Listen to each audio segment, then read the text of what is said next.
이제 구독자 사연을 같이 살펴보겠습니다. 이제 분당에 거주하고 계시는 50대 초반 1주택자 분께서 사연을 주셨고요. 얼마 전 자녀분께서 이제 서울역 인근으로 취업이 되어가지고, 자녀 이름으로 주택 매매를 이제 하려고 한다라고 하십니다. 예, 서울역. 그래서 자본금은 3억 정도 있고요.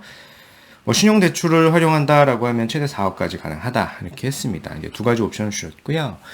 그래서 검토하신 데가 동암동 일대 다세대 빌라가 이제 3억 정도, 이게 갭을 얘기하는 걸 겁니다. 3억짜리는 없으니까. 그래서 갭으로 이제 매수를, 하려고 하시는데, 여기가 괜찮을까? 아니면 다른 지역도 함께 추천해달라? 이렇게 사연 주셨는데요.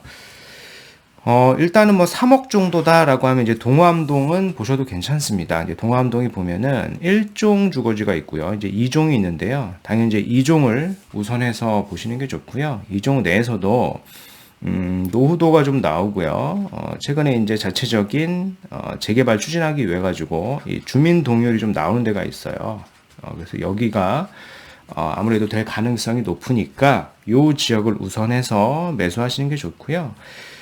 이건 이제 3억일 때, 자본금이 3억일 때고요. 이제 4억일 때는 여기보다는 이제 다른 지역을 좀 말씀을 드릴 겁니다. 아무래도 이제 동암동보다는 다른 지역이 먼저 될 가능성이 더 높아 보이기 때문에 그렇고요. 저는 요거를 추천을 드리고, 요게 어렵다라고 하면 요거를 이제 대안으로 보시면 됩니다. 네. 용산 일대가 지금 조용한 것 같지만은 여러 가지 호재들이 나오고 있고 추진 움직임들이 빠르게 되고 있습니다. 정비 사업을 중심으로요. 한가람 아파트 같은 경우에도 리모델링 조합 설립 인가가 됐고요. 그리고 GS건설에서 한강맨션을 68층으로 재건축 제안을 했습니다. 네. 그래서 정비업계에 따르면은 이제 다가오는 6월로 예정된 이 지방선거가 있죠. 그 결과에 따라 가지고 이 GS건설이 한강 맨션을 이제 68층으로도 재건축이 가능할 수 있게 제안을 한 건데요. 이게 무슨 얘기냐면은 현재는 지금 고도 제한 때문에 그리고 여러 가지 어떤 룰 제한 때문에 정부에서 35층 룰을 만들어 놓은 건데요.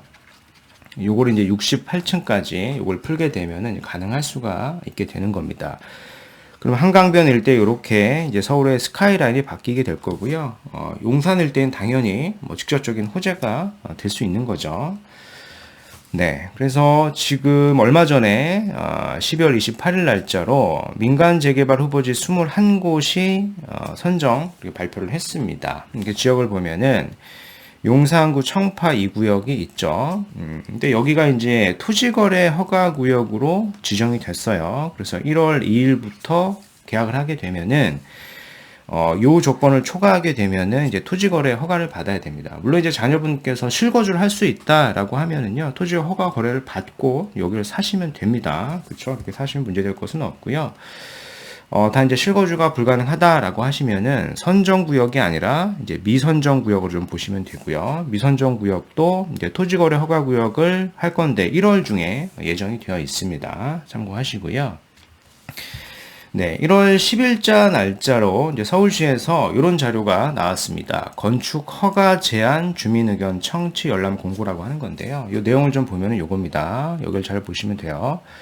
후보지 미선정 구역 내 무분별한 건축 행위로 인한 자원 낭비 방지 및 향후 원활한 정비 사업 추진을 위해서, 그래서 향후에 여기를 재개발로 할 거니까 미리 건축 허가 제한을 주민 의견 청취 열람 공고를 하겠다라고 이렇게 이제 자료를 낸 거고요.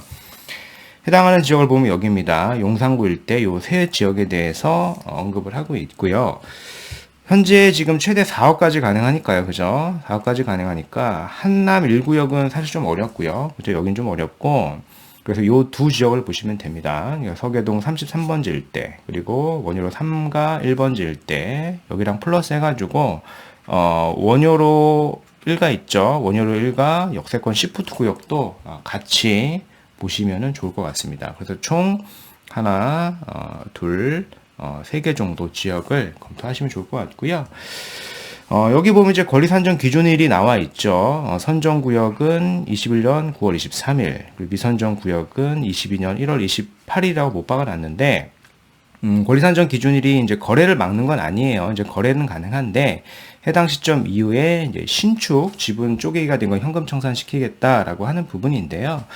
근데 저는 이 부분도 바뀔 가능성이 크다라고 생각을 합니다. 이미 이제 도심 복합 사업이죠. 이것도 좀 문제가 있어요. 그 현금 청산 구제책을 마련한다라고 합니다.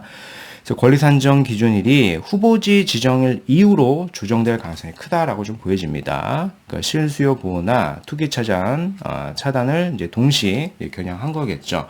이런 부분들을 좀 지켜보시면 좋을 것 같습니다. 네, 그래서 오늘 말씀드린 내용을 좀 요약을 해볼게요.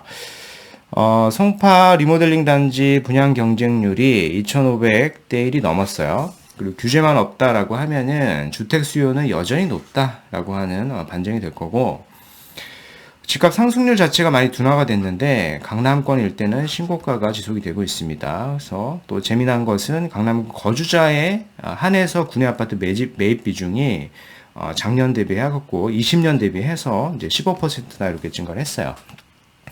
그래서 강남권 1+1 같은 경우에 세금 이슈로 인해 가지고 세대 구분형으로 이제 선회를 하고 있습니다. 여기는 이제 규제가 계속된 공급 감소로 작용이 되고 있다라고 하는 부분 알고 계셨으면 좋겠고요.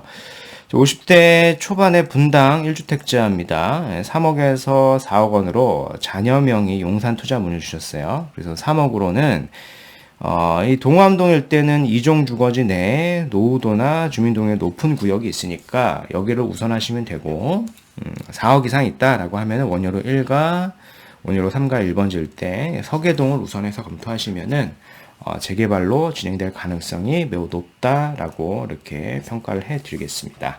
네. 오늘 말씀드린 내용 여기까지이고요. 제 영상이 좀 도움이 되셨으면 구독하기, 좋아요, 알림 설정까지 부탁드리겠습니다. 이상 닥터부자아빠였습니다. 감사합니다.